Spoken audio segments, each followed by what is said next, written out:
আচ্ছা, দেখো যে সব ঠিকঠাক দেখা যাচ্ছে কিনা, আর লাইভে আমি মানে সাউন্ড শোনা যাচ্ছে কিনা। আমি সামনে আসতেছি কিছুক্ষণের মধ্যে।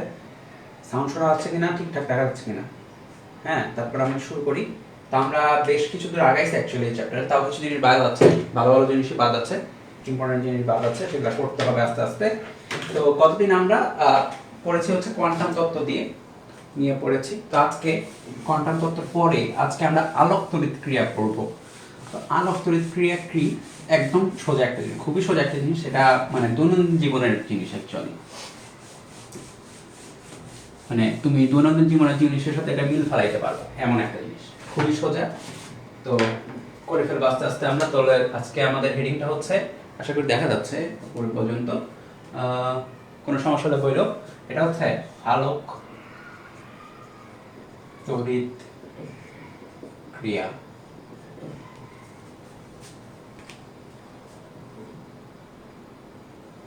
ঠিক আছে, একটু ওয়েট।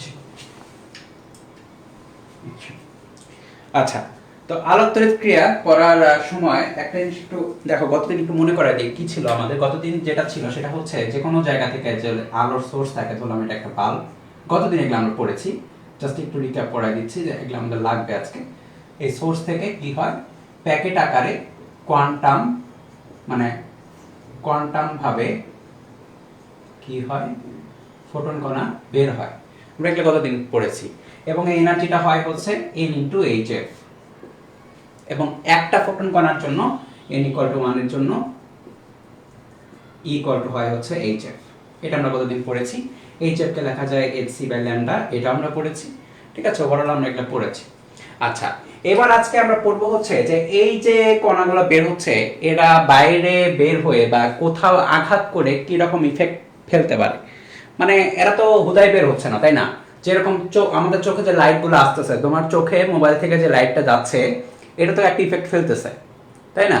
ফিজিক্যাল একটা ইফেক্ট ফেলতেছে, মেন্টাল একটা ইফেক্ট ফেলতেছে। ফিজিক্যাল ইফেক্ট তোমার চোখে একরকম, কিন্তু বিভিন্ন বস্তুর উপরে এই লাইটের ইফেক্টগুলো বিভিন্ন রকম হইতে পারে। তো সেটা আমাদের একটু দেখতে হবে। তো আমরা প্রথমে চিন্তা করব হচ্ছে, ধরো এখানে একটা মেটাল একটা শিল্ড নিয়েছি। মেটাল মেটাল একটা শীট, বলতে metal sheet, metal sheet.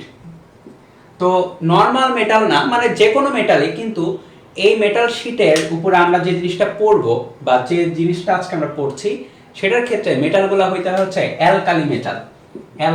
Alkali metal সম্পর্কে কেমিস্ট্রিতে তোমরা পড়ো, যেরকম সোডিয়াম, পটাশিয়াম, সিজিয়াম, এগুলা। লিনাকে রুবি ছেঁচে ফেলেছে কিন্তু, হ্যাঁ, লিনাকে রুবি ছেঁচে ফেলেছে, এই টাইপের ছিল। তো তার মধ্যে আমরা বেশি এটা দেখা যাবে সোডিয়ামে, পটাশিয়ামে আর সিজিয়ামে বেশি দেখা যাবে। তো এই যে মেটাল, এই পাত, এই মেটাল শীটটা এমন হইতে পারে যে পুরাটাই এই সোডিয়াম, পটাশিয়াম বা সিজিয়ামের হইতে পারে, অথবা হইতে পারে যে মনে করে এটা অন্য কোন একটা বস্তুর পাত ছিল, কিন্তু উপরের প্রলেপটা প্রলেপটা যেন অন্তত সোডিয়াম, পটাশিয়াম বা সিজিয়ামের হয়। প্রলেপ দেওয়া থাকে না, ইলেকট্রোপ্লেটিং পড়ো না কেমিস্ট্রিতে, ওই জিনিসটা কি হয়, মনে করে যে চামচের উপর আমরা কোনো সোনার প্রলেপ দিলে সেটা সোনার চামচ হয়ে গেল, ওই রকম প্রলেপটা যেন এই মেটালের থাকে, সোডিয়াম, পটাশিয়াম, সিজিয়ামের। ঠিক আছে, তাহলে আমরা কিছু ইম্পর্টেন্ট জিনিস দেখতে পাবো, সেটা হচ্ছে এটার উপর আলোর কণা পড়ে বিভিন্ন রকমের রিয়াকশন দেখা যাবে। তো প্রথমে প্রথমে যে রিয়াকশনটা দেখা যাবে, একজন জিজ্ঞেস করছে কেমন আছেন, ভালোই আছি, কিন্তু পিঠে ব্যথা করছে কেন জানি আজকে, মানে এই হাতটা নড়াইতে পারতেছে না। আচ্ছা, তো যাই হোক, এখন দেখো, এখন আমরা যেটা দেখবো যে এটার উপর রিয়াকশনটা কিরকম হয় আলোর কণা। তো এটা একটু বড় করে আগাইতে হবে, সরি, বড় করে আগে।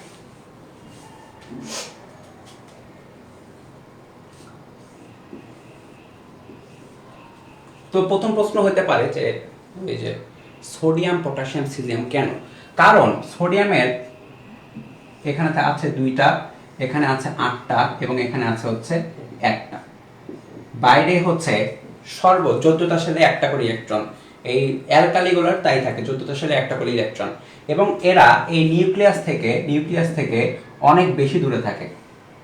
তাহলে যেটা হয়, এটা আমরা কেমিস্ট্রিতে পড়ি, কি হয়, এখানে যদি উপযুক্ত পরিমাণে এনার্জি আমরা দিয়ে দিই, তাহলে যেটা হবে, ইলেকট্রনটা বাইরে চলে যেতে চাইবে, তাই হবে। এখানে যেটা হবে, এটাতে সোডিয়ামের পাত, মনে করো একটা সোডিয়ামের পাত, এটার মধ্যে কি আছে, সোডিয়াম প্লাস আছে এবং ইলেকট্রন আছে।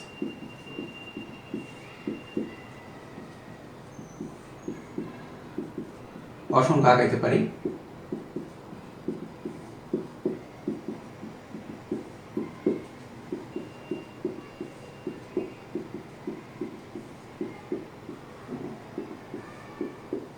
দেখো নিউক্লিয়াস আর ইলেকট্রন, দেখো ইলেকট্রন কিন্তু অনেক ভারী, ইলেকট্রন কিন্তু অনেক হালকা নিউক্লিয়াসের তুলনায়, কারণ নিউক্লিয়াসের মধ্যে অনেক কিছু ভর আছে।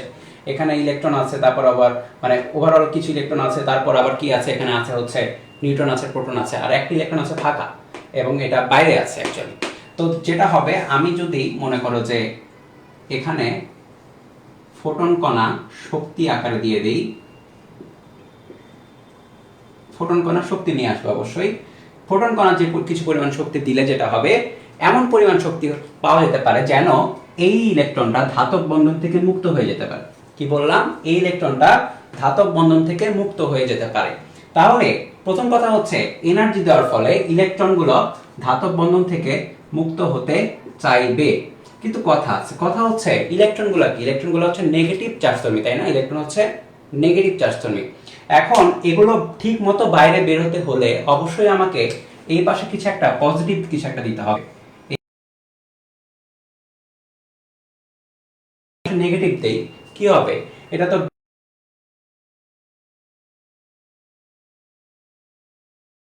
দিতে হবে তাকে, ঠিক আছে? তাহলে যেটা হচ্ছে কিছু একটা দিতে হবে। এখন পজিটিভ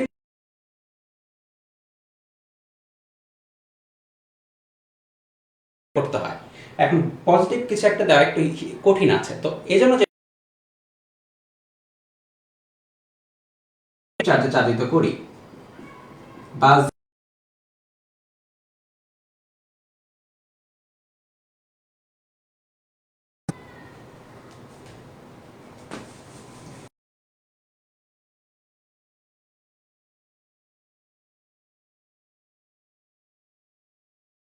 কেন? কারণ তুমি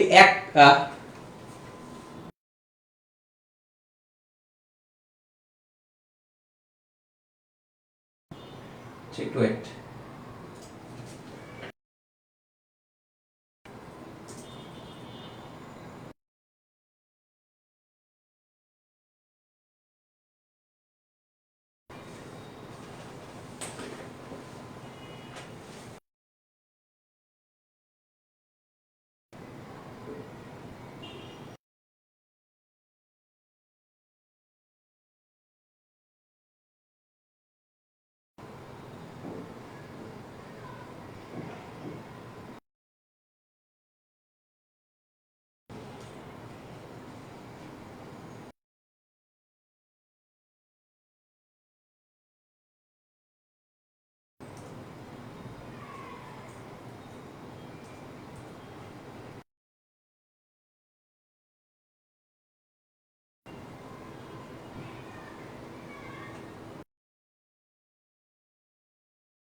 আচ্ছা, এখন ঠিক হওয়ার কথা, এখন মনে হচ্ছে ঠিক হয়েছে। আবার তো আমি তা চেক করি।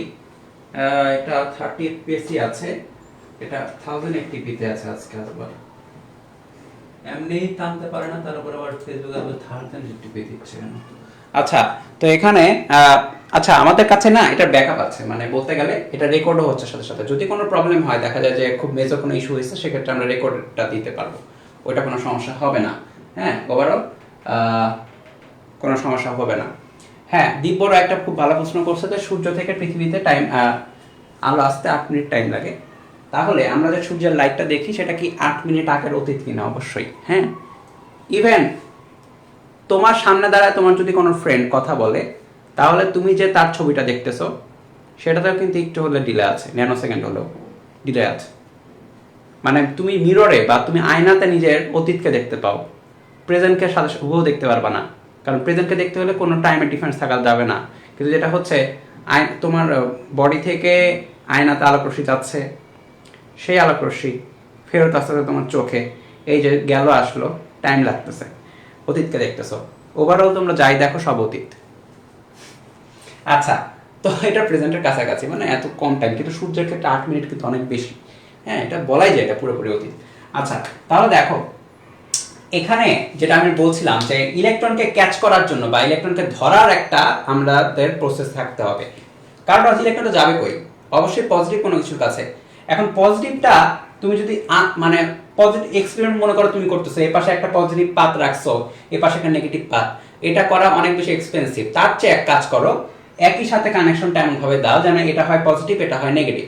কিন্তু হুবহু এইভাবে কানেকশন দিলে তো প্রবলেম, কারণ হুবহু পজিটিভ এবং নেগেটিভ পাশাপাশি থাকতে পারবে না। দেখো এখানে পজিটিভ, এখানে নেগেটিভ দিছি, ঝামেলা আছে। তো কি করতে হবে? এখানে অবশ্যই একটা যেটা বলে যে এই দেখো ব্যাটারি দিয়ে দিতে হবে, তাহলে হয়ে গেল এই পাশে পজিটিভ, এটা একটু সরাই, এটা তো প্রথম জিনিস। তাহলে হয়ে গেল হচ্ছে এই পাশে পজিটিভ, এই পাশে নেগেটিভ। ঠিক আছে, এখন এখানে আরো কথা আছে।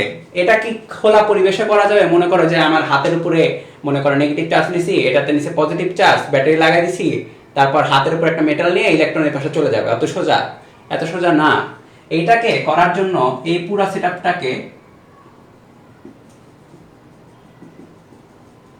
বায়ু শূন্য রাখতে হবে বা ফাঁকা রাখতে হবে, শূন্য স্থান। এটা থাকবে হচ্ছে বায়ু শূন্য,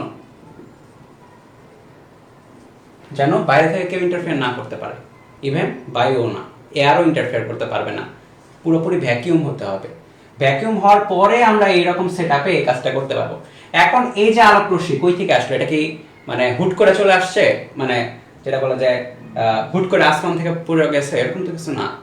তার মানে এই আলোক রশ্মি আসার জন্য এই পাশে একটা উইন্ডো থাকতে হবে বা ফাঁকা স্থান থাকতে হবে। তাহলে এটা ভ্যাকুয়াম থাকবে, ওখানে একটা ফাঁকা স্থান থাকবে, খুব বড় ফাঁকা স্থান না, ছোট, যেন আলোক রশ্মিটা কোনো মতে ঢুকতে পারে। তাহলে দেখো খেয়াল করো, ওভারঅল আবার বলি কি হচ্ছে। একটা ফাঁকা স্থান আছে, শূন্য স্থানের মধ্যে একটা মেটাল, একটা পাত আছে। সেই মেটালটা হবে হচ্ছে অ্যালকালি মেটাল, বা যে সোডিয়াম, পটাশিয়াম আর সিজিয়ামের হলে বেটার হয়। সেটা কারণ হচ্ছে একটা কোন ইলেকট্রন বাইরে থাকে অলরেডি, এই ইলেকট্রনটা সহজে ছেড়ে দিতে চাইবে, মানে একটু পরিমাণ এনার্জি দিলে ছেড়ে যাবে। তাহলে তুমি যখন আলোর শক্তির মাধ্যমে এনার্জিটা দিচ্ছ ফোটনের মাধ্যমে, তাহলে এই এনার্জিটা যেটা হচ্ছে এটার মধ্যে সঞ্চারিত হচ্ছে এবং দুম করে সেটা বাইরে যাবে। অবশ্যই এই পাশে একটা পজিটিভ একটা কিছু দিতে হবে। ঠিক আছে, তো এখানে দেখো এখানে একটু কথা আছে। কথাটা হচ্ছে যে আমি যে পরিমাণ এনার্জিটা এখানে দিলাম, আমি যে পরিমাণ এনার্জিটা এখানে পুট করলাম, সেম দেখো এখানে ইলেকট্রন যদি বাইরে যাইতে চায়, কেন যাবে? অবশ্যই তার গতিশীল হইতে হবে। তাহলে যেটা হবে অবশ্যই গতিশক্তি থাকবে। ইলেকট্রন কি পাবে? গতিশক্তি পাবে। এখন প্রশ্ন হচ্ছে যে আমি যে পরিমাণ এনার্জি এখানে দিচ্ছি, পুরোটাই কি গতিশক্তি পাচ্ছে কিনা? আমি যে পরিমাণ এনার্জি দিচ্ছি পুরোটাই গতিশক্তি পাচ্ছে কিনা? অ্যান্সার হচ্ছে না। কারণ এই যে সোডিয়ামের, আমি যদি ধরি আবার দেখো, আবার যদি লিখি, তাহলে বাইরের যে ইলেকট্রন, এটা আমি আঁকাই, এই ইলেকট্রনটাকে ভাগাইতে হইলে কিছু পরিমাণ এনার্জি এখানে ব্যয় হবে। সোডিয়ামের ইলেকট্রনটাকে ভাগাইতে হলে কিছু পরিমাণ এনার্জি এখানে ব্যয় হবে। তো যে পরিমাণ, কতদূর পর্যন্ত দেখা যাচ্ছে পুরোটাই, যে পরিমাণ এনার্জি বন্ধন ভাঙতে প্রয়োজন তাকে বলা হয় ওয়ার্ক ফাংশন।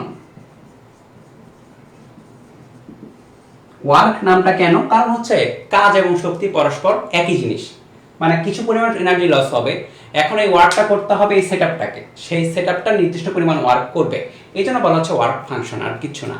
বা ডাব্লিউ, ওয়ার্কের জন্য ডাব্লিউ, এবং নট মানে হচ্ছে নট একদম আদিতে, স্টার্টে কি পরিমাণ এনার্জি আমার প্রয়োজন, এই জন্য নট বোঝাচ্ছে।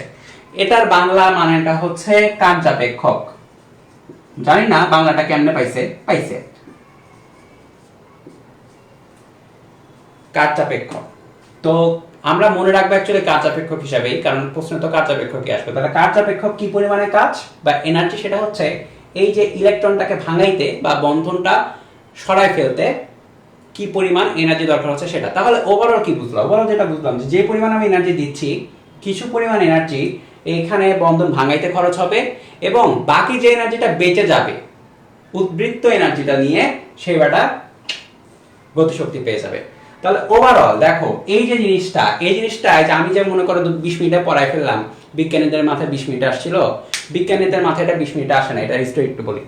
এটা হিস্ট্রিটা হচ্ছে যে প্রথম হার্টজ নামে একজন বিজ্ঞানী ছিল, যার নাম অনুসারে তোমরা যে এইচ যে পড়ো এককটা, হার্টজ বিজ্ঞানী খেয়াল করলেন যে যে কোনো ধাতুর উপরে খেয়াল করো, যে কোনো ধাতুর উপরে অতি বেগুনি রশ্মি যখন ফেলা হয়, যে কোনো ধাতুর উপরে অতি বেগুনি রশ্মি যখন ফেলা হয়, তখন আশেপাশে কোথাও একটা স্পার্ক উৎপন্ন হচ্ছে।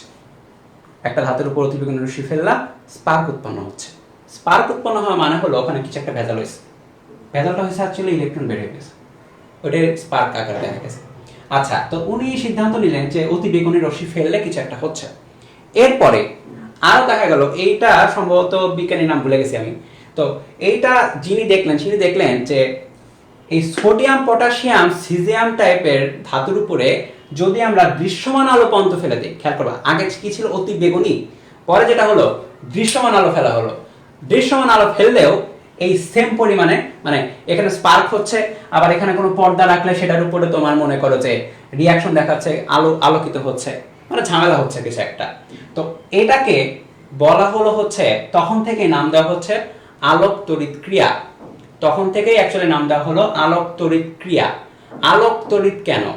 আলোক মানে হচ্ছে ফটো, দেখো ফটো বা ফোটন থেকে এখানে ফটো নেওয়া হয়েছে এবং ইলেকট্রন যেটা হয়েছে বের হয়ে যাচ্ছে, এই জন্য ফটো ইলেকট্রিক ক্রিয়া বা আলোক তড়িৎ ক্রিয়া বলা হচ্ছে। এখন ফটো ইলেকট্রন এই যে বের হলো, এটা দিয়ে কি কোনো কাজ হয়েছে? অ্যান্সার হচ্ছে হ্যাঁ, কাজ হয়েছে কিছু।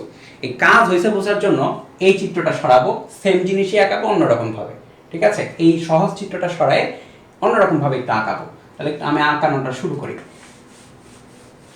আর কার কোনো প্রবলেম থাকলে একটু বলতে পারো, সমস্যা নেই কমেন্টে। আজকে অনেকেই আছে, এই অনলাইনে বেশি পরিমাণ থাকলে সুবিধা হয়, হুট করে কোনো প্রবলেম দেওয়া যায়, এমসিকিউ দেওয়া যায়, বেশি পরিমাণ না থাকলে ঝামেলা হয়। আচ্ছা, এখন দেখো আমি আঁকাই তাহলে। দেখো প্রথমে আমরা যেটা করছিলাম সেটা হচ্ছে একটা মেটালের উপরে আলো ফেলছিলাম। তাহলে এই যে মেটাল, যেটাতে হয় প্রলেপ দেওয়া থাকে, না হলে কি হয় পুরোটাই হয় সেই ধাতু, একটু আগে বলেছি।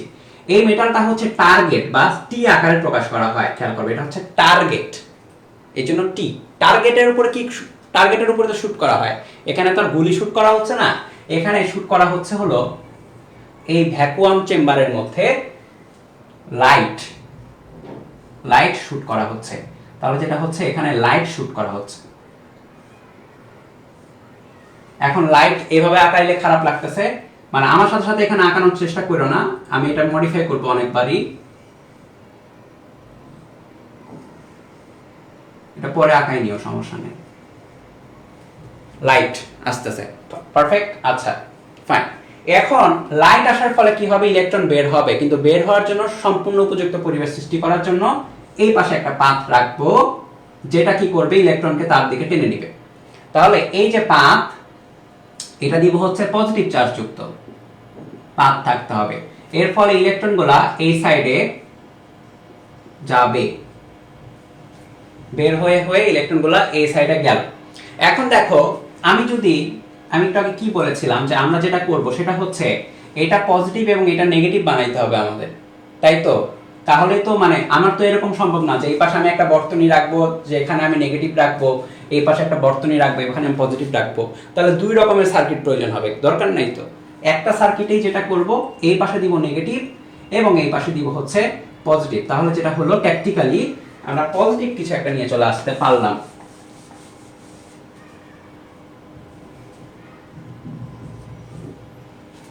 ফাইন, এটা হচ্ছে প্রথম সেটআপ।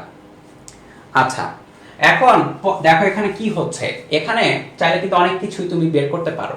দেখো এখানে ইলেকট্রন, দেখো খেয়াল করো, ইলেকট্রন কিন্তু যাতায়াত করতেছে কন্টিনিউয়াসলি, যতক্ষণ আমি এখানে শুট করতেছি আলো ততক্ষণ ইলেকট্রন কন্টিনিউয়াসলি যাতায়াত করতেছে।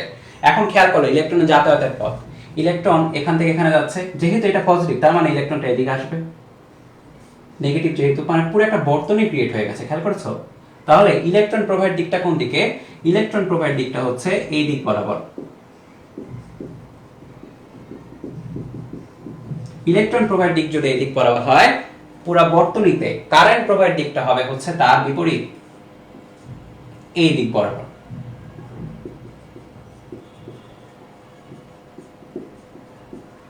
দেখো এটার নাম হচ্ছে ফটোইলেকট্রিক ক্রিয়া, এবং এই যে কারেন্টটা যেটা আমরা পাচ্ছি আই যেটা, সেটাকে বলা হচ্ছে হলো ফটোইলেকট্রিক কারেন্ট।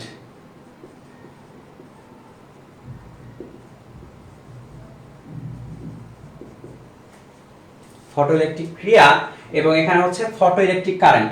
ফটোইলেকট্রিক ক্রিয়ার ফলে যে কারেন্টটা পাওয়া যায় সেটা হচ্ছে ফটোইলেকট্রিক, ক্রিয়ার ফলে যে কারেন্টটা পাওয়া যায় সেটাই ফটোইলেকট্রিক কারেন্ট। তাহলে এটা মাপবো কিভাবে? কিছুই না, তুমি একটা গ্যালভানোমিটার বসাই দাও, অথবা তুমি একটা অ্যামিটার বসাই দাও, ইচ্ছা তুমি যা ইচ্ছা তাই বসাইতে পারো। অ্যামিটার বসাই দিলে কি হবে, তুমি অ্যামিটারের রিডিং বুঝতে পারবা যে এর মধ্যে দিয়ে কারেন্ট যাচ্ছে। এখন তুমি কি পরিমাণে ভোল্টেজ দিচ্ছ এটার উপর ডিপেন্ড করে অনেক কিছু হয়। কি পরিমাণে ভোল্টেজ দিচ্ছ এটা যে উপর ডিপেন্ড করে অনেক কিছু হবে, আমরা বলবো কি কি হয়। তাহলে কি পরিমাণ ভোল্টেজ দিচ্ছ সেটা আবার মেজার করা লাগতে পারে, তাই না? সেটা তো একটা মাপার প্রয়োজন হতে পারে। এই জন্য এর পাশে দুই পাশে তুমি একটা ভোল্টমিটার দিতে পারো। এখন হচ্ছে এটা হচ্ছে বইয়ের সেটআপ, বইয়ে এভাবে দেওয়া আছে, ঠিক আছে? একটু আগে একটু সোজাভাবে দেখাচ্ছিলাম, বইয়ে এভাবে দেওয়া। কিছুই না, অ্যামিটার থাকে সিরিজে, ভোল্টমিটার থাকে প্যারালালে। যারা আমরা চলতরিত পড়েছি তখন আমরা এগুলো করছি, ঠিক আছে? তো মাশাআল্লাহ এগুলা রাখাইতে হয় না, আগের অনেক আগের সিলেবাস এগুলো রাখাইতে হইতো, এখন দেয় না রাখাইতে, প্যারা নিয়ে লাভ নেই, ঠিক আছে? তাহলে এখন আমাদের যেটা করতে হবে সেটা হচ্ছে এই যে কিছু পরিমাণ এনার্জি, আমি বারবার বলতেছি কিছু পরিমাণ এনার্জি আমি যেটা দিলাম তার কিছু পরিমাণ এনার্জি এখানে বন্ড ভাঙতে ব্যবহৃত হয়েছে, কিছু পরিমাণ এনার্জি এই ইলেকট্রন গতিশক্তি আকারে পাইছে। তাহলে সেটার একটা সুন্দর একটা ইকুয়েশন বসায় দিতে হবে, এবং এই ইকুয়েশনটা এত সহজ জিনিসের একটা ইকুয়েশন 1905 সালে আইনস্টাইন দিয়েছিলেন, এবং 1921 সালে 16 বছর পরে উনি এটার জন্য নোবেল পেয়ে গেছিলেন। দেখো ফটো তড়িৎ ক্রিয়া পর্যবেক্ষণ করলো অন্য লোকে, কিন্তু তারা এটা গাণিতিক কোনো ফর্মুলা দিতে পারলো না। আইনস্টাইন এসে 1905 সালে এটা গাণিতিক ফর্মুলা দিল। 16 বছর ধরে দেখা গেছে ওটার পরীক্ষায় হয়েছিল আসলে ঠিক কিনা, পরে দেখা গেছে এটারে অপোজ করা যাচ্ছে না, একদম ঠিক আছে। তখন 1921 সালে তারে দেওয়া হলো, নোবেল দিয়ে দেওয়া হলো। এবং ইকুয়েশনটা হচ্ছে যে পরিমাণ এনার্জি আমি দিব তার মধ্যে কার্যাপেক্ষকে কিছুটা ব্যয় হবে। কার্যাপেক্ষক কি ছিল? বন্ধন ভাগতে যে পরিমাণ এনার্জি প্লাস পোটেনশিয়াল, এটা হচ্ছে গতিশক্তি, ইলেকট্রনটার গতিশক্তি। এটা ধরো কথার কথা, এটা খুব মানে সহজে বোঝার জন্য বলি, মনে করো তুমি 70 জুল পরিমাণে এনার্জি দিয়েছো, কথার কথা ধরলাম, কার্যাপেক্ষক হচ্ছে 20 জুল, তাহলে বাকি 50 জুল পাবে হচ্ছে ইলেকট্রন গতিশক্তি আকারে। এত সোজা একটা জিনিস আইনস্টাইন এটা মানে দিয়ে নোবেল পেয়ে গেছে। আচ্ছা, তো মানে এটা তো জাস্ট বোঝানো মজা করার জন্য বললাম, কিন্তু এটা তো তখনকার দিনে একটা বিশাল আবিষ্কার ছিল। আচ্ছা, তাহলে আমাদের এখন মেইন টার্গেটটা হচ্ছে এইটা নিয়ে জিনিসপাতি করা, কারণ আমরা যেটা জানি আমাদের সিলেবাসে ম্যাথই বেশি আসে, এটাতে ম্যাথ হবে। এখন এখানে একটা জিনিস একটু বলে রাখি, সেটা হচ্ছে এই যে আমি যে পরিমাণে কারেন্ট পাবো এইটা কিসের উপর নির্ভর করবে? এই কারেন্টটা নির্ভর করবে হচ্ছে যে পরিমাণ আমি আলো দিচ্ছি তার তীব্রতার উপরে, ঠিক আছে? আমি একটু দাঁড়াও চেক করি। এটা পুরোপুরি আমাদের বইয়ে নাই, হচ্ছে সমস্যা, কিন্তু এমসিকিউ দিয়ে রাখে। একটু দাঁড়াও চেক করে একটু বলি, হুট করে উল্টাপাল্টা বললাম নাকি একটা জিনিস, লাস্টের লাইনটা নিয়ে আমার একটু প্রবলেম হচ্ছে। দাঁড়াও চেক করি, চেক করতে সমস্যা নেই।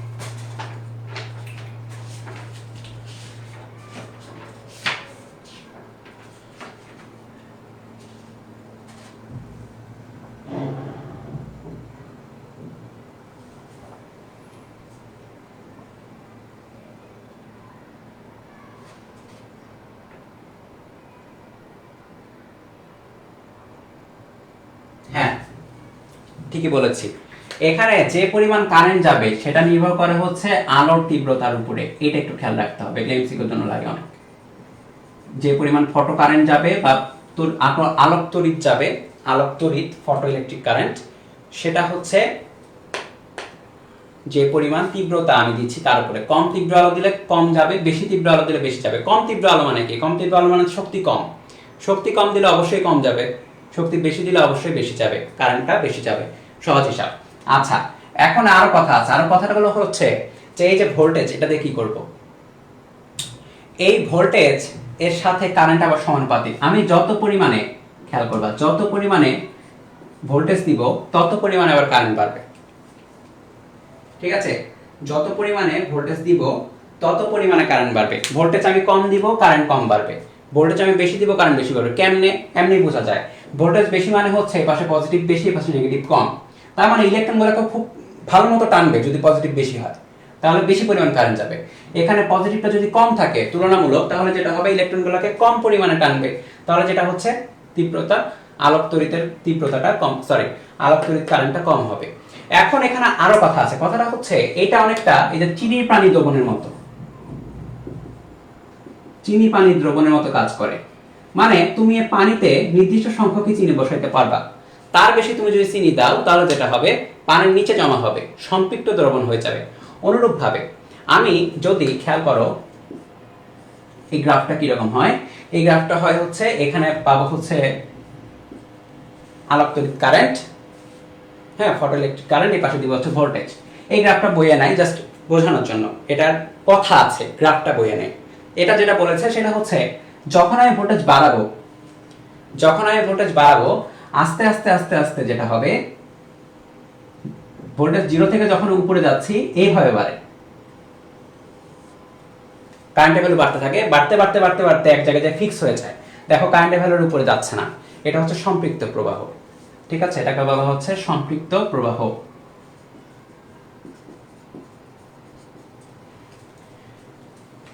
এখন একটা মানে ইন্টারেস্টিং ফ্যাক্ট হচ্ছে যে তাহলে এই গ্রাফের বাম সাইডে কি হবে, এটা তাহলে একটু সরাই, এটা তো চিত্রটা আমরা বুঝে গেছি। এই গ্রাফের বাম সাইডে কি হবে? এই গ্রাফের বাম সাইডে এই পাশে এইভাবে হবে। খেয়াল করে দেখো এটা কিন্তু 0 ছিল, তাহলে এই পাশে হচ্ছে ভি নট ধরলাম। দেখো এই পাশে ভোল্টেজ দিচ্ছি না, তাহলে এই পাশে কিছু একটা আছে, একটা ভ্যালু আছে, যে ভ্যালুতে কারেন্টের ভ্যালু হয় 0। খেয়াল করো, যে ভ্যালুতে কারেন্টের ভ্যালু হয় কি 0, নির্দিষ্ট একটা ভোল্টেজের জন্য যেটা হচ্ছে, খেয়াল করো এই ভোল্টেজটা কিন্তু উল্টা, খেয়াল করছো? মানে আমি দেখো যেভাবে দিচ্ছি, আমি আপাতত ভোল্টেজটা দিচ্ছিলাম হচ্ছে এইভাবে, এই পাশে পজিটিভ এই পাশে নেগেটিভ, ডান পাশে তো টাই মিন করছে, সংখ্যা রেখার বাম পাশে কি মিন করে? উল্টা, নেগেটিভ মিন করে। তার মানে এই পাশে হবে তখন নেগেটিভ, এই পাশে হবে পজিটিভ বাম পাশের ক্ষেত্রে। এবং সবচেয়ে মজার বিষয়টা হচ্ছে যে এই জায়গায় যখন আসবো তখন আই এর ভ্যালু বা কারেন্টের ভ্যালু হবে 0। তার মানে কোন রকম ইলেকট্রনই বের হবে না। ইলেকট্রন বের হলেই তো কারেন্ট বের হচ্ছিল, মানে ইলেকট্রন বের হয় মানেই তো কারেন্ট। এখন ইলেকট্রন বের হচ্ছে না, তার মানে নির্দিষ্ট একটা ভোল্টেজের জন্য ইলেকট্রন বের হচ্ছে না, নির্দিষ্ট একটা ভোল্টেজের জন্য। এখন এটার পিছনে সায়েন্সটা কি? সায়েন্সটা কিছুই না, সায়েন্সটা হচ্ছে একটা বিরিয়ানি খাওয়ার মতন একটা। দেখো ধরো যে লকডাউনের মধ্যে মনে করো এটা হচ্ছে তোমার বাসা, এটা হচ্ছে লকডাউনের মধ্যে তোমার বাসা এবং তুমি ফিক্স আকারে আছো, বাসার মধ্যে বদ্ধ। এরপরে যেটা হলো যে তোমার বিরিয়ানি খাইতে ইচ্ছা করতেছে প্রচন্ড লেভেলে, ঠিক আছে, বিরিয়ানি খাইতে ইচ্ছা করতেছে, কিন্তু বিরিয়ানি খাইতে দুইটা জিনিস পার হওয়া লাগবে। সেটা হচ্ছে বিরিয়ানি খাইতে যাওয়ার জন্য তোমার একটা ভালো রেস্টুরেন্টে যাইতে হবে, সেই রেস্টুরেন্টে যাওয়ার জন্য কিছু পরিমাণ খরচ তোমার করতে হবে। ঠিক আছে, এখন খেয়াল করো রেস্টুরেন্টে যাইতে, সেই ভালো রেস্টুরেন্টে যাইতে কথার কথা ধরলাম রিক্সা ভাড়া লাগে হচ্ছে তোমার 60 টাকা, এবং বিরিয়ানি খাইতে রিক্সা ভাড়া বিরিয়ানি খাইতে লাগবে 150 টাকা। তাহলে ওভারঅল তোমার কাছে 210 টাকা লাগবে পুরা কাজটা সম্পন্ন করতে বিরিয়ানি খাইতে। খেয়াল করো 60 এবং 150। এখন তাহলে তুমি বিরিয়ানি খাবা কিনা সেটা নির্ভর করবে হচ্ছে এই 60 এবং 150 তুমি পাচ্ছ কিনা তার উপরে। 60 কি? 60 হচ্ছে বের হতে প্রয়োজন, এবং 150 কি? 150 হচ্ছে আসল কাজ করতে বা বিরিয়ানি খাইতে প্রয়োজন। তাহলে ওভারঅল তোমার বাসা থেকে তোমাকে কত সাপ্লাই দিতে হবে? তোমার বাসা থেকে তোমাকে সাপ্লাই দিতে হবে হচ্ছে 210 টাকা। হিসাব তো বরাবর, তাই না? এটা বাসা থেকে সাপ্লাই দিবে। আচ্ছা, এবার দেখো তুমি বলছো যে ঠিক আছে আমি বিরিয়ানি খাবো, এরপরে যেটা হয়েছে যে আন্টি দেখলো যে এই লকডাউনের মধ্যে বাইরে যাওয়া একটু মুশকিল, নিজেই বিরিয়ানি রান্না করলো, একদম এই 150 টাকার বিরিয়ানির মতো বিরিয়ানি। খেয়াল করবা নিজেই বিরিয়ানি রান্না করছে, তুমি কি আর বাইরে যাবা? যাবা না। তাইলে নিজে বিরিয়ানি রান্না করছে একদম 150 টাকার বিরিয়ানির মতো, কি হলো তাইলে? তুমি বাইরে যাওয়া থেকে নিবৃত্ত হয়ে গেলা। তাহলে যেটা হলো 150 টাকার বিরিয়ানি খাইয়ে, এগুলো খাতায় তুলো না আবার, বাইরে যাওয়ার জন্য মানে তোমার বাইরে যাওয়াটা আটকানো হয়েছে আসলে, বাইরে যাওয়া আটকে দিছে আন্টি। তাহলে বাইরে যাওয়ার জন্য এটাকে শুদ্ধ বাংলা ভাষায় বলা হয় নিবৃত করা হলো। এখন এখানে আসি, এটার সাথে মিলটা কি দেখো। এই 150 টাকা কি ছিল? 150 টাকা ছিল হচ্ছে তোমার গতিশক্তি আসলে, এবং এটা হচ্ছে W0 বের হওয়ার জন্য, আর এটা হচ্ছে মোট এনার্জি। তোমাকে এই গতিশক্তির পরিমাণে কি করা হলো, সেম হিসাবে 150 টাকার সম পরিমাণের বিরিয়ানি বাসায় খাওয়ানো হলো, এই জন্য তুমি নিবৃত হয়ে গেলা। তাহলে যেটা হয়েছে, এই গতিশক্তির পরিমাণে এনার্জি অ্যাকচুয়ালি উল্টা ভাবে দেওয়া হচ্ছে। যেটা আমি বলছিলাম, ভোল্টেজটা উল্টা ভাবে যদি দেওয়া হয়, ভোল্টেজটা যদি উল্টা ভাবে দেওয়া হয়, খেয়াল করো এবার দেখো খেলা, ভোল্টেজটা তাহলে উল্টাই। এবার দেখো এই পাশে কি আছে, এ পাশে তাহলে কি হলো, এ পাশে ইলেকট্রন বেশি ছিল, ধাতুর পাত, এই পজিটিভটা কি করবে, এদিকে আটকায় রাখবে। তাহলে তো তোর তো যাওয়ার দরকার না, আমি তো পজিটিভ, এই পাশে তো ইলেকট্রন, আর ওই পাশে নেগেটিভ চলে আসতেছে, সে কি আর যাবে? ইলেকট্রনটা কি নেগেটিভের দিকে আর যাবে? যাবে না। তাহলে যেটা হলো, যে পরিমাণ ভোল্টেজ দেওয়া হলো, কি পরিমাণ, এইটা V0 উল্টা দিকে, এই জন্য মাইনাস। তাহলে V0টা বলা হচ্ছে হলো নিবৃত্তি বিভব। খেয়াল করো, নিবৃত্তি বিভব। এখন এই নিবৃত্তি বিভবটা গতিশক্তির সাথে কেমন সম্পর্কিত আমরা কি জানি? আমরা গত ক্লাসেও দেখছি এই টাইপের জিনিস, যে W = QV, এটার অ্যাপ্লিকেশন আমরা করেছি, স্থির তড়িতে পড়েছিলাম। তাহলে দেখো ইলেকট্রনকে যাইতে, Q এর জায়গায় বসলো ইলেকট্রন, V এর জায়গায় বসলো হচ্ছে V0, এইটা দ্বারা গতিশক্তিকে অপোজ করা হলো, গতিশক্তিকে অপোজ করা হলো। যে পরিমাণ গতিশক্তি তোমার বাইরে যাইতা, মানে বিরিয়ানি খাইতে যে পরিমাণ শক্তি দরকার, ওই ইফেক্টটা, ওইটাকে বাসায় নিয়ে আসা হলো ইলেকট্রন ভোল্টের মাধ্যমে, এককের মাধ্যমে, এবং এটা হচ্ছে সেই ভোল্টেজটা। ঠিক আছে? তাহলে আমি ওভারঅল কি লিখতে পারি? এটা লিখতে পারি হচ্ছে EV0 = হাফ গতিশক্তি, কিন্তু কার গতিশক্তি? ইলেকট্রনের, হাফ MeVe²। খেয়াল করো, এটা হচ্ছে বেগ এবং এটা হচ্ছে নিবৃত্তি বিভব।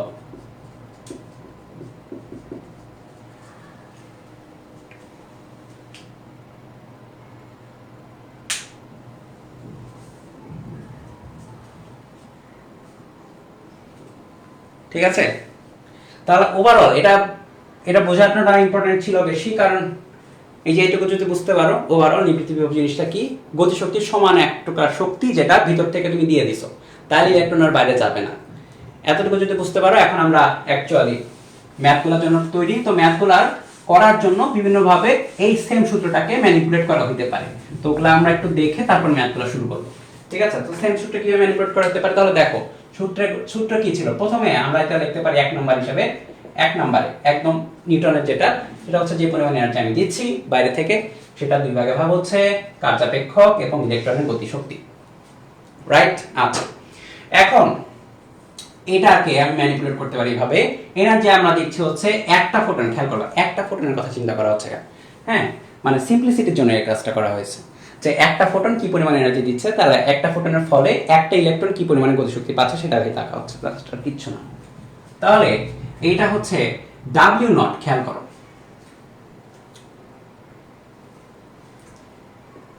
একটা জিনিস কি, তুমি দেখো সোডিয়ামের লাস্টের ইলেকট্রনটাকে তুমি যখন বের করতে চাইবা, তখন তুমি এনার্জি দিতে হচ্ছে না বের করার জন্য, কিছু পরিমাণ এনার্জি তো দিতে হবে।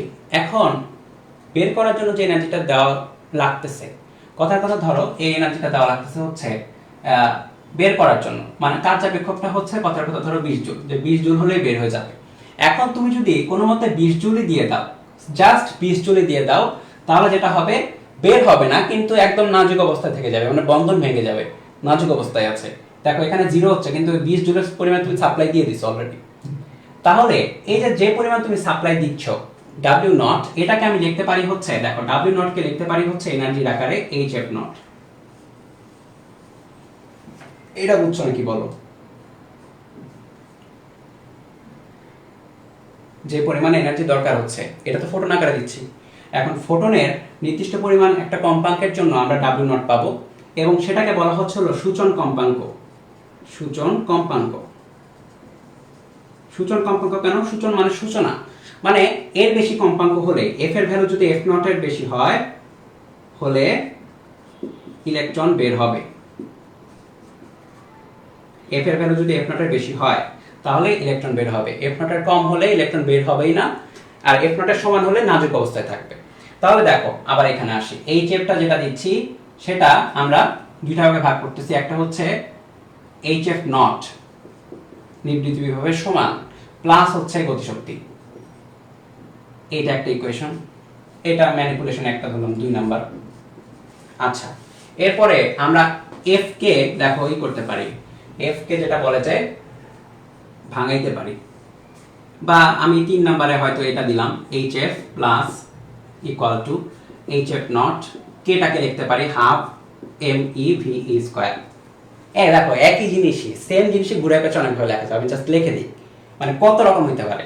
তারপরে দেখো এটাকে আমি লিখতে পারি হচ্ছে হাফ এম ভি স্কয়ারকে একটু আগে নিবৃত্তি বিভবের মাধ্যমে লিখছিলাম ই ভি নট। তো এটা একটু কাজে লাগবে কিছুক্ষণ পরে, এটা একটা আলাদা বক্স করি। তারপরে আমরা লিখতে পারি হচ্ছে এইচ এফ কে আমি লিখতে পারি হচ্ছে H C by lambda, H C by lambda naught, C এর ভ্যালু তো চেঞ্জ হবে না, ল্যামডা চেঞ্জ হবে এফ নট এর জন্য, তাই না? সি তো আলোর বেগ, ওটা তো কনস্ট্যান্ট, ই ভি নট। তাহলে দেখো এই ল্যামডা নটটাকে বলা হবে হচ্ছে সূচন তরঙ্গ দৈর্ঘ্য।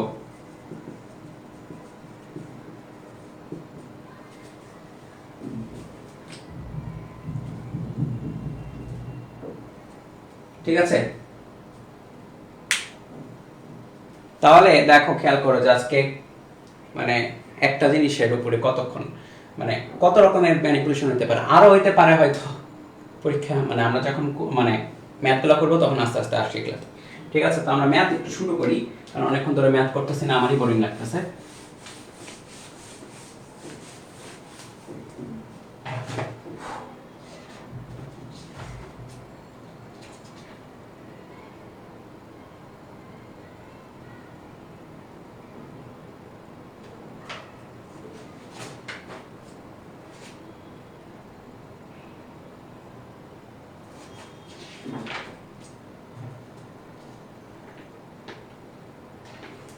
পটাশিয়াম ধাতুর কার্যাপেক্ষক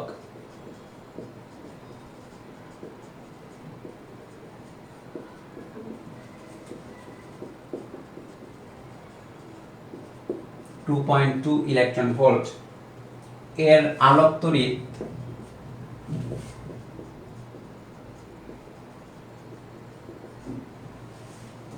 নিঃসরণের সূচন কম্পাঙ্ক কত?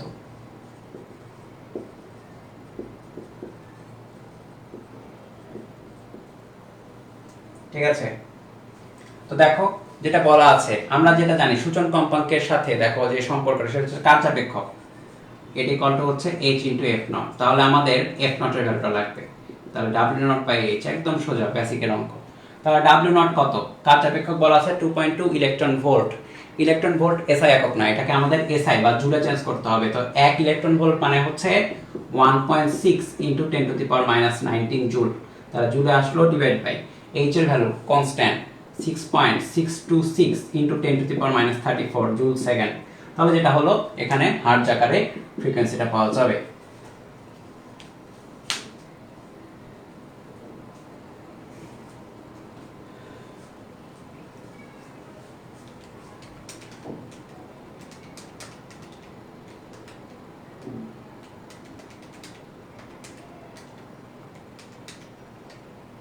Five point 3.1 into 10 to the power 14,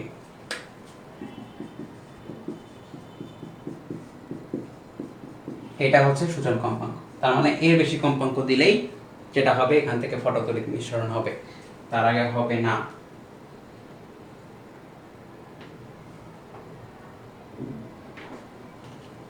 এটা তোমাদের করতে দিই, দাঁড়াও 2 মিনিট টাইম দেব, 2 মিনিট লাগবে না যদি এটা করতে। দুটির ধাতুর জন্য কার্যাপেক্ষকের অনুপাত 1:2। প্রথম ধাতুর ক্ষেত্রে আলোকতড়িৎ ক্রিয়া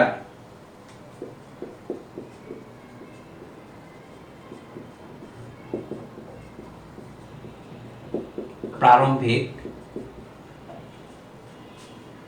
তরঙ্গদৈর্ঘ্য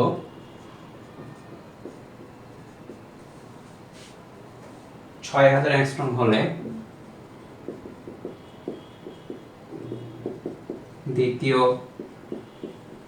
ধাতুর ক্ষেত্রে কত? এটা 2 মিনিট টাইম নাও, হাইয়েস্ট। যারা অনলাইনে আছে একটু ট্রাই করো।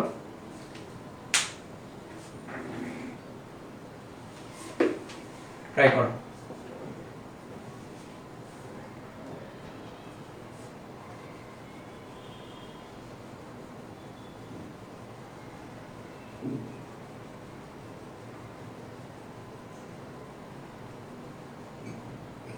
আমি নিজেও ট্রাই করি শুরুতে। সোজা এটা জাস্ট অনুপাতটা বের করলে হবে।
থ্রি ইন্টু 10⁻⁷ মানে 3000 অ্যাংস্ট্রম, তাই তো?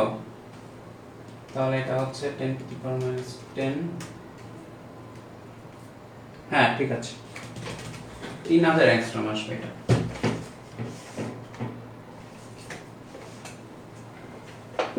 দেখি, এটা হচ্ছে W, W1/W2, hc by λ1, hc by λ2, λ nought 2 বলা উচিত। তাহলে যেটা হচ্ছে hc কাটাকাটি যায়, তাহলে যেটা থাকে এটা হচ্ছে 1/2 অনুপাত, আর এখানে হচ্ছে 1/λ1, এটা হচ্ছে কত? 6000 অ্যাংস্ট্রম। 1/λ2, λ02, এটা আসবে হচ্ছে ক্যালকুলেশন করে 3000 অ্যাংস্ট্রম। এটাই হচ্ছে অ্যান্সার, ঠিক আছে?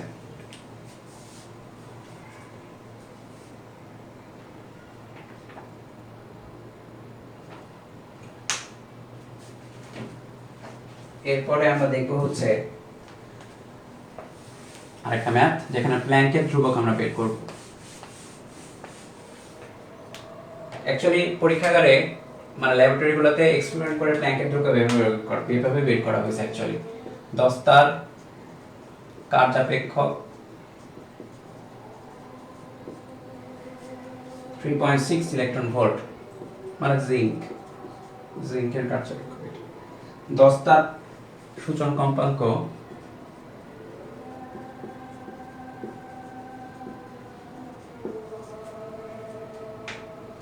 9 × 10⁻14 হার্জ হলে প্ল্যাঙ্কের ধ্রুবক নির্ণয় করো।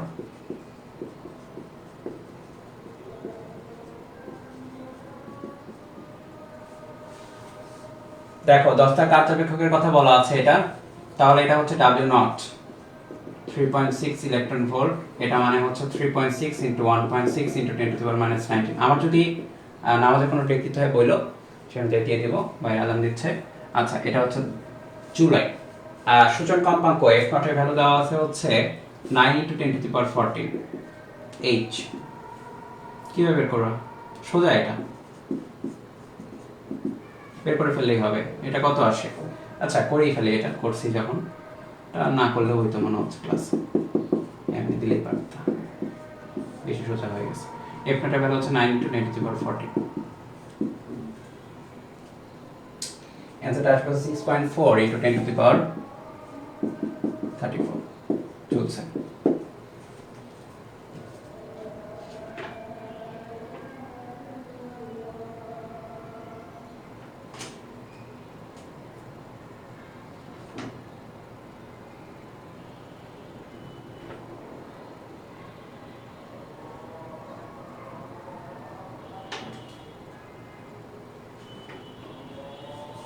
আচ্ছা, এরপরে ওয়েট করো।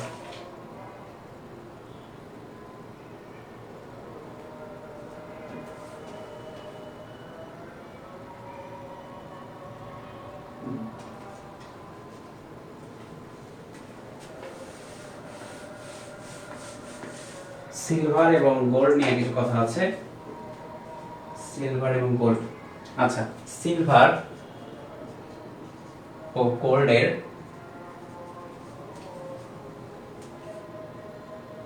সূচন কম্পাঙ্ক যথাক্রমে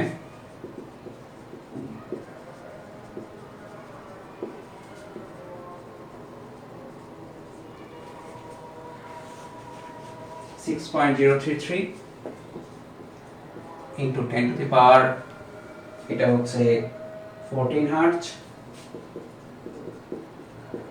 ও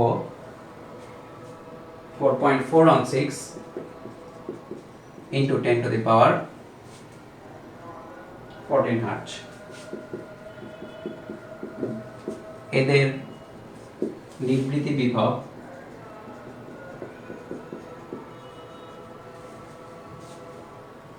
যথাক্রমে 2.25 ভোল্ট এবং 1.58 ভোল্ট। প্লাঙ্কের ধ্রুবক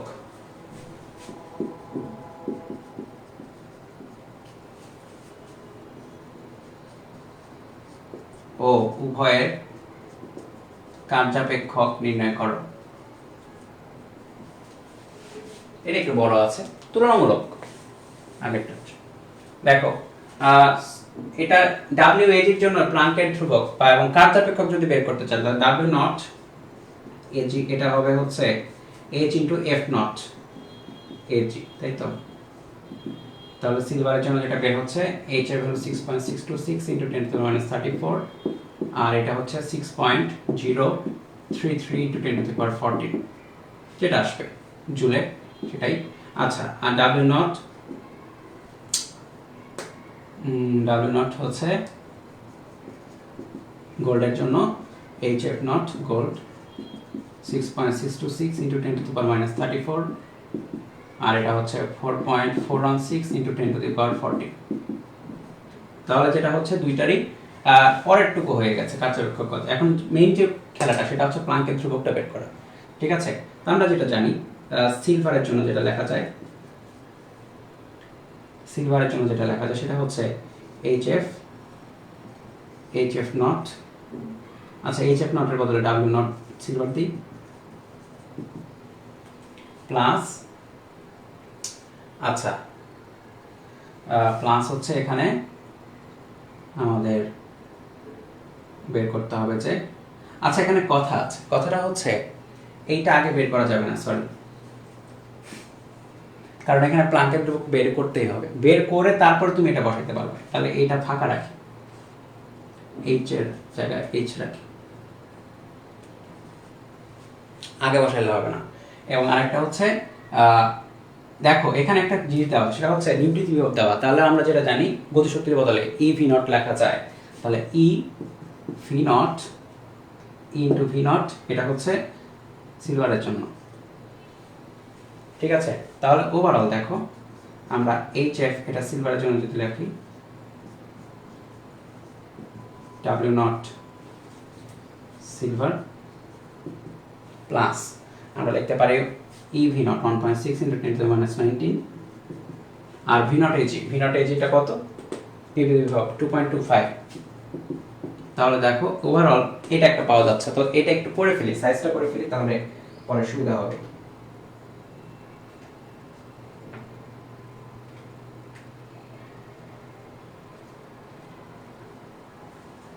তাহলে যেটা হচ্ছে দেখো হ্যাঁ আচ্ছা ভ্যালুটা বসিয়ে দিই হয়ে গেল ক্যালকুলেটর ওয়েট ভ্যালুটা বসাচ্ছি 1.6 into 10 to the power minus 19 2.25 তাহলে এটা আসছে হচ্ছে HF AG W naught AG plus 1.6 আচ্ছা তাহলে এটা আছে 3.6 into 10 to the power minus 9 আচ্ছা এটা এর জন্য পাওয়া গেল অনুরূপভাবে আমরা যদি এখানে দেখা যাচ্ছে আশা করি দেখা যাচ্ছে না হ্যাঁ প্ল্যান দেখা যাবে আমরা যদি গোল্ডের জন্য লিখতে চাই তাহলে HF যেটা একেবারে বসাই দিই ইনটু ভি নট বসাই দিই এর ভ্যালু হচ্ছে এর ভ্যালু তো আমাদের মুখস্থ 1.6 into 10 to the minus 19 এবং ভি এর ভ্যালু হচ্ছে 1.58 তাহলে HF গোল্ডের জন্য যেটা হচ্ছে প্লাস এটা তাহলে 1.5 এর দ্বারা গুণ দেই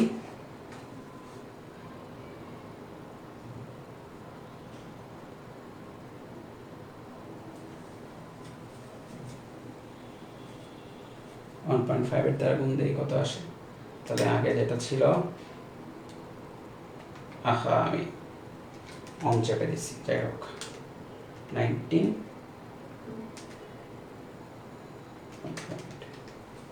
2.528 into 10 to the power minus 9 আচ্ছা এটা এক নাম্বার দিলাম এটা দিলাম দুই নাম্বার আচ্ছা এখানে দেখো একটু মিশাবো আমি মিশাই দিই এই লাইনটা মিশাই দিই লাগবে না আপাতত পরে লাগবে লাস্টে এখানে বসাই দিলে হবে আচ্ছা 1 মাইনাস 2 করি এখানে খেয়াল করে দেখো যে এখানে আমাদের কিন্তু বলা নাই যে এটাকে কি পরিমাণ ফ্রিকোয়েন্সি দেওয়া হয়েছে মানে কি পরিমাণ এনার্জি দেওয়া হচ্ছে এটাতে কি পরিমাণ এনার্জি দেওয়া হচ্ছে এটা কিন্তু বলা নাই এখানে বলা উচিত ছিল যে একই পরিমাণ শক্তি দেওয়ার ফলে এটা দেখা গেছে তো বলা নাই কিন্তু এটা অ্যাকচুয়ালি বুয়েট 15-16 প্রশ্ন ছিল আমার মনে হয় এটার ইংলিশ ভার্সনটাতে ঠিকঠাকই লেখা ছিল বাংলা করতে যায় মানে গাইডগুলো তুলতে যায় হয়তো ঝামেলা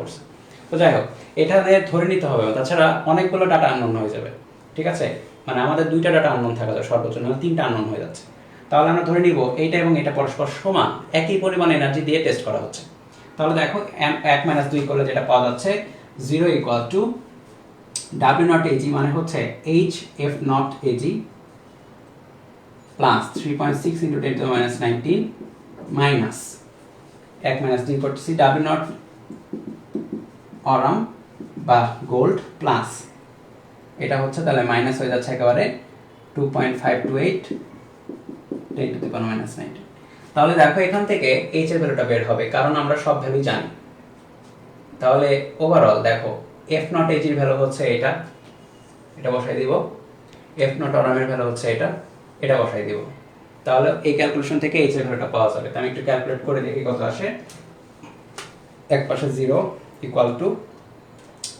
h f নট h এটা হচ্ছে 6.033 into 10 to the power 14 plus 3.6 into 10 to the power minus 19 minus x into f naught gold এটা হচ্ছে 4.416 into 10 to the power 14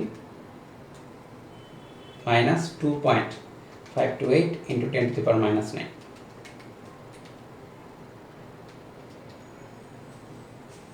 h এর ভ্যালু আসছে 6.63629 into 10 to the power minus 34 joule second তাহলে এটা হচ্ছে answer তাহলে খেয়াল করো h এর ভ্যালু বের হলো এখন h এর ভ্যালু বের হওয়ার পরে প্লাঙ্কের ধ্রুবক বের হওয়ার পরে আমরা যেটা পাবো সেটা হচ্ছে প্রত্যেকটার কার্যাপেক্ষক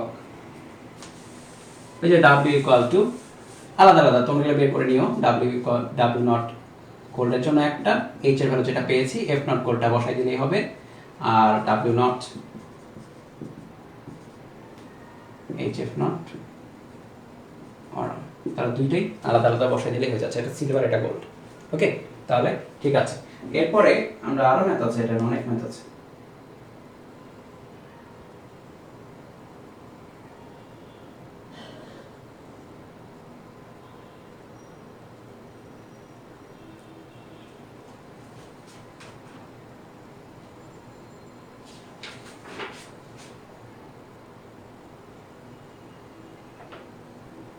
একটু ওয়েট করো।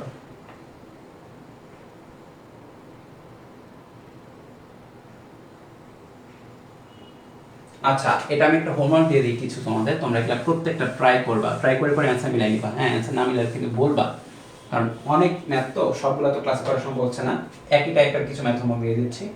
যেরকম বলা আছে হচ্ছে কার্যাপেক্ষক হচ্ছে, জাস্ট এভাবে লিখে দিই, কার্যাপেক্ষক হচ্ছে 2 ইলেকট্রন ভোল্ট। আচ্ছা, তারপরে তরঙ্গ দৈর্ঘ্য, যে তরঙ্গ দৈর্ঘ্যের আলো পড়েছে, আপতিত আলো তরঙ্গ দৈর্ঘ্য হচ্ছে 4190 অ্যাংস্ট্রম। আপতিত আলো তরঙ্গ দৈর্ঘ্য এটা হলে নিঃসৃত ফটো ইলেকট্রনের সর্বোচ্চ গতিশক্তি কে ইকুয়াল টু হচ্ছে 1 ইলেকট্রন ভোল্ট। তোমাদের বের করতে হবে যে ডেল্টা নট বা সূচন তরঙ্গ দৈর্ঘ্য কত। এটা হচ্ছে প্রথম হোমওয়ার্ক, এটা বের করবা। এটার অ্যান্সার আসবে হচ্ছে তোমাদের 6210 অ্যাংস্ট্রম আসার কথা, এটা একটু চেক করবা আসে কিনা। ঠিক আছে, এটা অ্যান্সারটা চেক করে মিলাই নেবা। এটা একটা গেল, এরপর আরো দিচ্ছি, দাঁড়াও। সবগুলো ক্লাসে করানো সম্ভব না, কারণ একই রকমের ম্যাথ অনেকগুলো।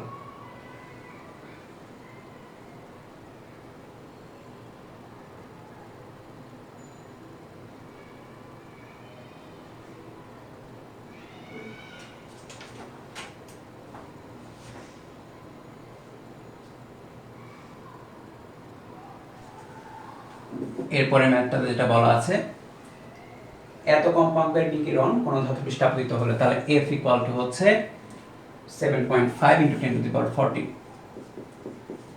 হার্টজ কম্পাঙ্কের বিকিরণ কোন ধাতু পৃষ্ঠে আপতিত হলে সর্বোচ্চ 1.6 × 10⁻19 জুল পরিমাণে গতিসম্পন্ন ইলেকট্রন বের হচ্ছে। আচ্ছা, তাহলে F নট এর ভ্যালুটা বের করতে হবে, সূচন কম্পাঙ্ক ইকুয়াল টু হোয়াট। তো এটার ভ্যালু বের হবে হচ্ছে, এটার অ্যান্সার আসবে হচ্ছে 5.08 × 10⁻14। এটা বের করবা, এটার অ্যান্সারটা বের করে নেবা।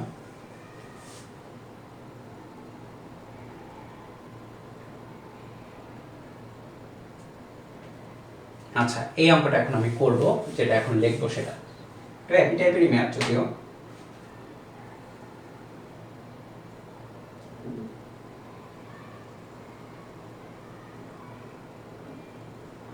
না, এটা তোমরা পারবে, এটা হোমওয়ার্ক, এটা পারবা।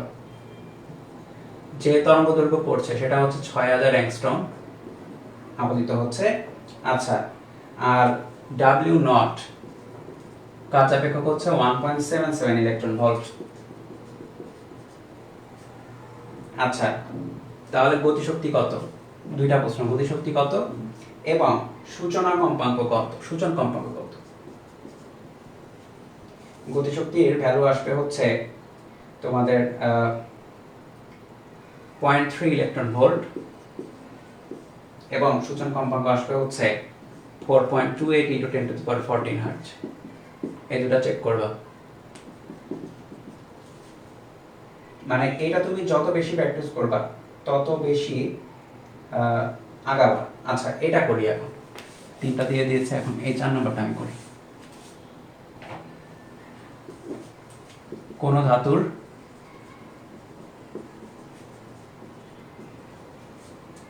আলোক তড়িৎ সূচনার তরঙ্গ দৈর্ঘ্য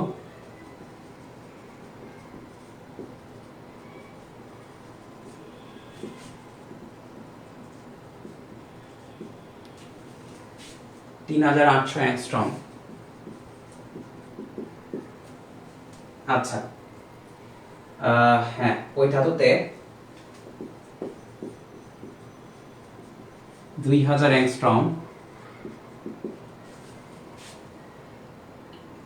তরঙ্গ দৈর্ঘ্যের অতিবেগুনি রশ্মি আপতিত হলে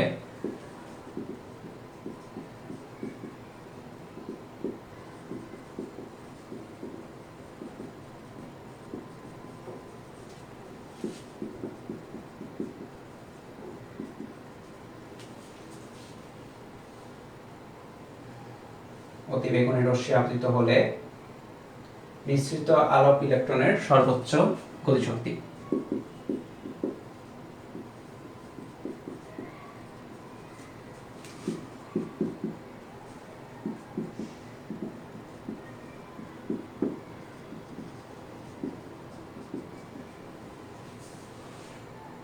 আচ্ছা, তো এখানে একটা জিনিস একটু নোট করতে হবে তোমাদের, এটা একটু আগে দেখানো হয়নি, মিস চলে গেছে। সেটা হচ্ছে F greater than F not হলে ইলেকট্রন নিঃসৃত হয়, তাই তো? নিঃসৃত হয়। তো F মানে হচ্ছে C বাই ল্যামডা। সুতরাং C by lambda greater than C by lambda naught হলে ইলেকট্রন নিঃসৃত হচ্ছে। যেহেতু F equal to C by lambda, তাহলে C by lambda greater than C by lambda naught. এখন CC যদি তুমি উভয় পক্ষ সমসমতার উভয় পক্ষে 1/c দ্বারা যদি তুমি গুণ করো, তাহলে যেটা থাকবে 1 by lambda greater than 1 by lambda naught, এটা হলে নিঃসৃত হবে। তার মানে তুমি যখন ব্যস্ত করো, সুতরাং lambda less than lambda nought হবে। খেয়াল করো, F greater than F nought, কিন্তু lambda less than lambda nought হইতে হবে, কারণ এটা ব্যস্ত অনুপাত করলে তো ওই যে ভিতরের অসমতা চিহ্নটা চেঞ্জ হয়ে যায়। ঠিক আছে? তাহলে দেখো, এই জন্য দেখো সূচনা হচ্ছে 3800 দিয়ে, তার মানে কি 3800 কম দিতে হবে এখন। মানে এমন না যে ফ্রিকোয়েন্সির মতো এটা বাড়তেই হবে, তরঙ্গদৈর্ঘ্য হিসাবে কমতে হবে। তাহলে 2000 অ্যাংস্ট্রম দিলে নিশ্চিত হলো সর্বোচ্চ গতিশক্তি। তাহলে আমাদের কাছে যেটা জানি E equal to W0 plus K, এটাকে আমি ম্যানিপুলেট করতে পারি ল্যামডার সাহায্যে এইভাবে, is equal to hc by lambda equal to W0 কে ম্যানিপুলেট করতে পারি হচ্ছে hc by lambda naught plus K half m v e square. তো গতিশক্তি বের করতে হবে, অ্যাকচুয়ালি K এর ভ্যালুটাই বের করতে হবে। তাহলে K equal to hc by hc common নিলাম 1 by lambda minus 1 by lambda, শেষ। 6.626 10 to the power minus 34, c এর value 3 into 10 to the power 8, 1 by lambda 3800 angstrom. 1 angstrom মানে হচ্ছে 10 to the power minus 10 metre minus 2000 angstrom. করে নিও এটা, কত যেটা আসে সেটা অ্যান্সার। তার অ্যান্সার আসবে হচ্ছে জুলে, হ্যাঁ, সামথিং জুল।